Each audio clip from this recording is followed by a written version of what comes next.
And now back to National Geographic explorer and Tom Chapin. In Hindu belief, the benevolent god Hanuman was born a monkey. His family is the Hanuman langurs, small primates that hold a special place in Indian society. They run free in the towns and villages, unhampered by the populace. The monkeys have their own complex and ancient society, though they've adapted some of their ways to fit in with their human neighbors. Hanuman langurs can be found throughout India. We visited the western state of Rajasthan and the monkeys of the resort area, Mount Abu.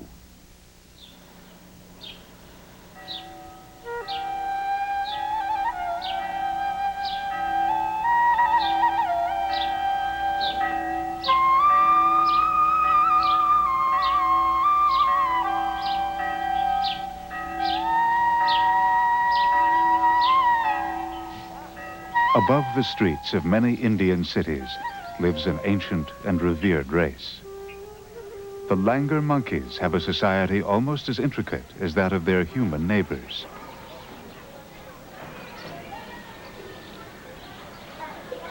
For thousands of years they have dwelt in this area, their survival assured by the Hindu religion.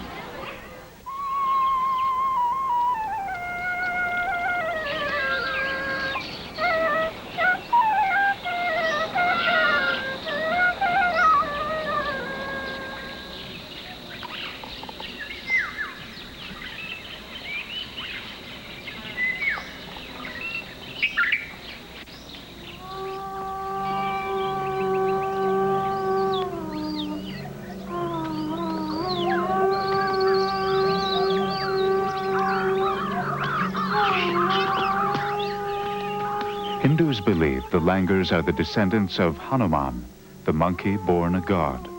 He stands for selfless devotion and the conquest of evil, and he is one of the most popular gods of the Hindu pantheon. Thanks to Hanuman and their own adaptability, the monkeys have survived in a country that barely resembles their primeval habitat.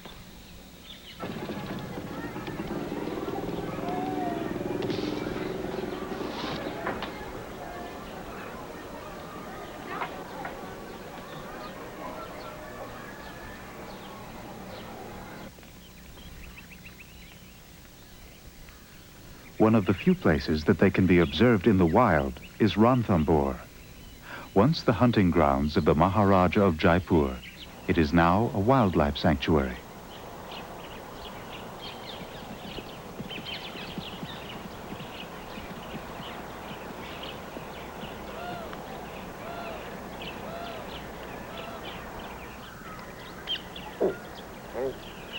May is the dry season.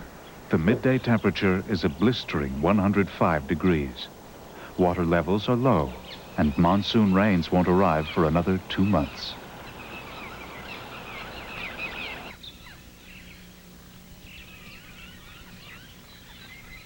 A troop of langurs has staked its claim near Malik Talab, a pond that has gone dry. With over 70 in their company, they must take advantage of every pool in their territory, even the stagnant ones.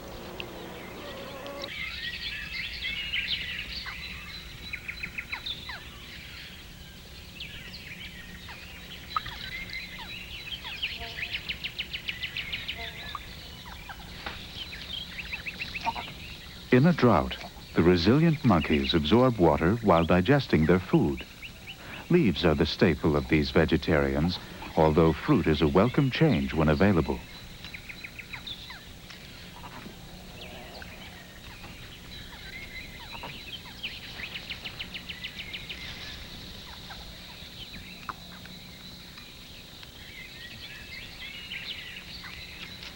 In this troop, more than 30 adult females form the harem of a single adult male. He fiercely opposes all rivals.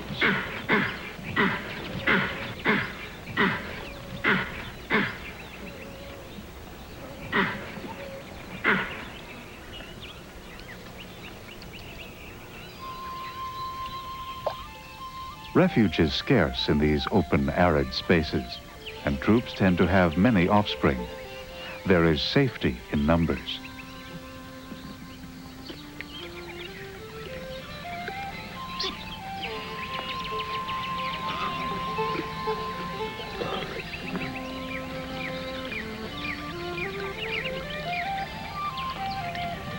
At first, infant langurs add little to the group welfare, relying completely on the adults for food, comfort, and transportation.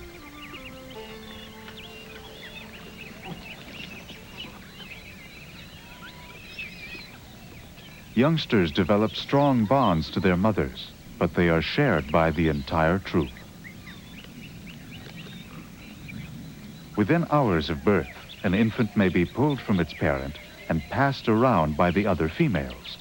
This gives the mother some free time for foraging, and it helps inexperienced females learn how to handle the young. But the practice can be traumatic for the borrowed infant.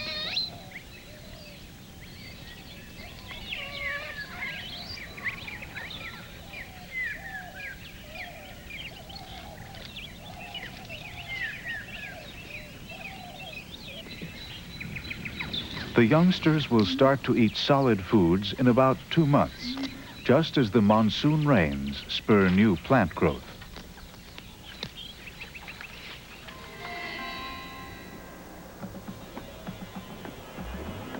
High above the monkey's refuge, in the ancient Aravalli mountain range, lies Mount Abu, once the favorite summer retreat of the Maharajas.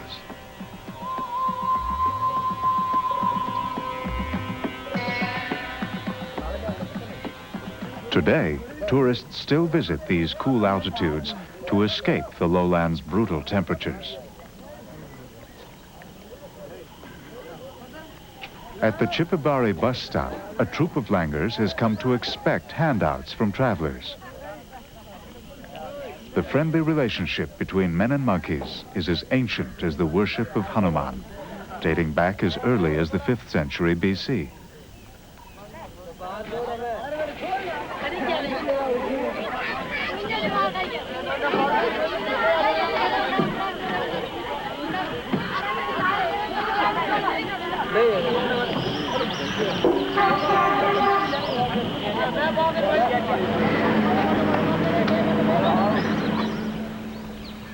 The visitors are heading to Naki Lake.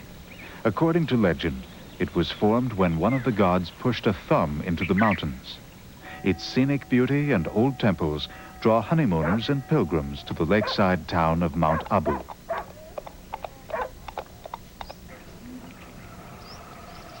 Several companies of langurs live near the lake. One, known locally as the Bazaar Troop, has settled in the town itself, spending each night in the tall trees around the houses.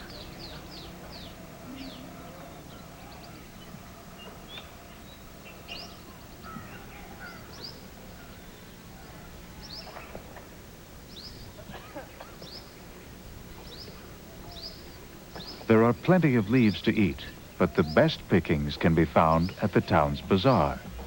Every morning, the troop begins the trip to market.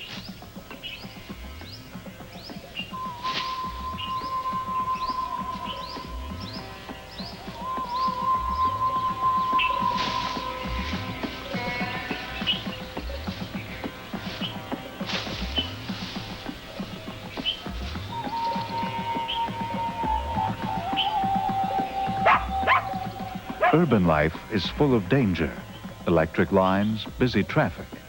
But accidents are rarely fatal. Most langurs learn quickly to cope with the hazards, fitting comfortably into the everyday rhythm of the town.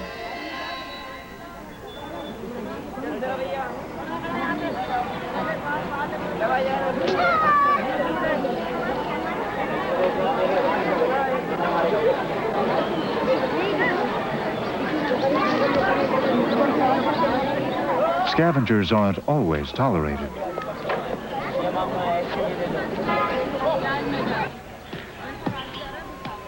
As India modernizes, old traditions begin to die. Langurs can be a nuisance. They steal food and dirty the laundry.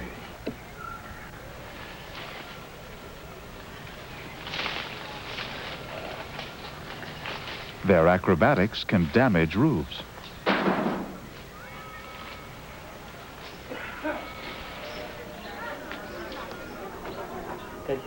Most people still treat the langurs fondly, however, almost like neighborhood street urchins.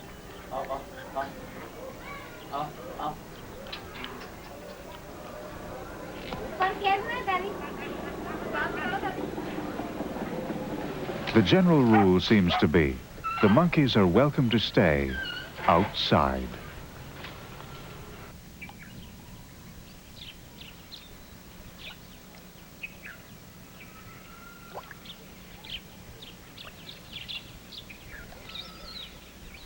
Besides the bazaar troupe, there are many other langurs around this mountain oasis. In another part of town is the hillside troupe. They covet the bountiful territory occupied by the bazaar monkeys. When the hillside leader crosses the boundary, he is spotted by the bazaar male, who launches an attack. The whole troop comes to the defense of its turf. Their posturing may appear ferocious, but langur battles seldom lead to bloodshed.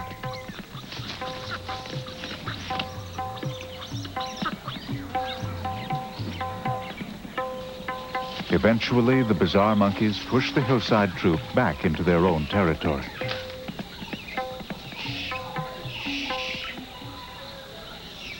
Their boundaries secure, they take a moment for a little grooming. It's a popular pastime as well as an important service, for an animal on its own would be sorely plagued by skin parasites.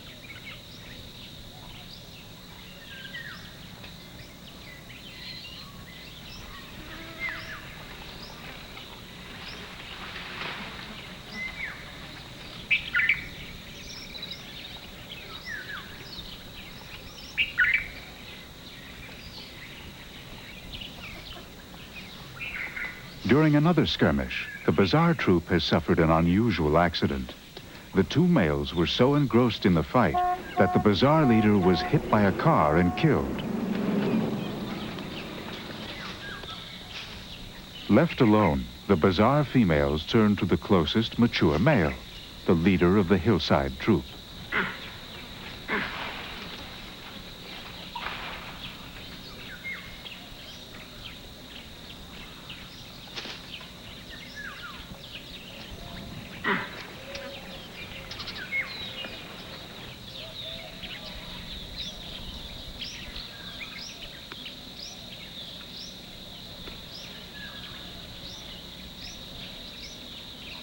The hillside females object to the advances of the bazaar troop, and hostilities break out anew.